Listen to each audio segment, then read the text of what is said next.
Hi guys, இன்றைக்கி Thaipusam mini vlog பார்த்துலாம். Tuesday Thaipusam வர்றதுனால ரொம்ப இன்றைக்கி விசேஷமாக இருக்கும். அதனால் காலைல எல்லா வேலையும் முடிச்சுட்டு க்ளீன் பண்ணிவிட்டு குளிச்சுட்டு பூக்கட்ட ஸ்டார்ட் பண்ணிட்டேன். எனக்கு என்னமோ இந்த செவ்வாய் வெள்ளி விளக்கேற்றுற அன்னைக்கு தான் வீடெல்லாம் க்ளீன் பண்ணிவிட்டு அதுக்கப்புறம் விளக்கேற்றுறது தான் பிடிக்கும். ஆனால் எல்லோரும் சொல்கிறது வந்து இந்த மாதிரி செவ்வாய் வெள்ளி வந்து வீடு துடைக்கக்கூடாதுன்னு சொல்லுவாங்க. ஆனால் எனக்கு வந்து என்றைக்கு நம்ம விளக்கேற்றுறோமோ அன்றைக்கி வந்து வீடு க்ளீன் பண்ணால் தான் கொஞ்சம் நல்லா இருக்கிற மாதிரி இருக்கும். நேற்று வாங்கின பூ கொஞ்சம் கூட வாடவே இல்லை. அதனால் ஃபுல்லாக கட்டிட்டு எனக்கும் சாமி போட்டால் கட்டி வச்சாச்சு.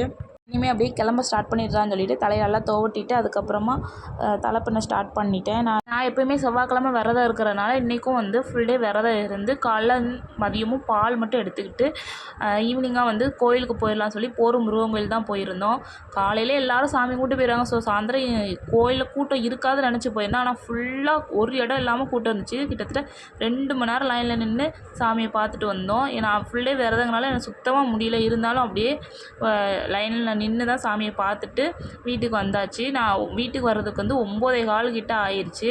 ஆனால் கோயிலில் வந்து நிறையா பிரசாதம்லாம் கொடுத்தாங்க. அதெல்லாம் வாங்கிட்டு வீட்டுக்கு வந்ததும் வெத்தலையில் தீபம் ஏற்றிட்டு சாமியை கும்பிட்டுட்டு அந்த டேயை வந்து இன்றைக்கி வந்து நிம்மதியாக வந்து எனக்கு வந்து வெத்தலை தீபம் ஏற்றினாலே ஒரு மனசில் வந்து ஹாப்பியாக இருக்கும். அதோட கோயிலுக்கு போயிட்டு வந்ததும் ரொம்ப ஹாப்பியாக இருந்துச்சு.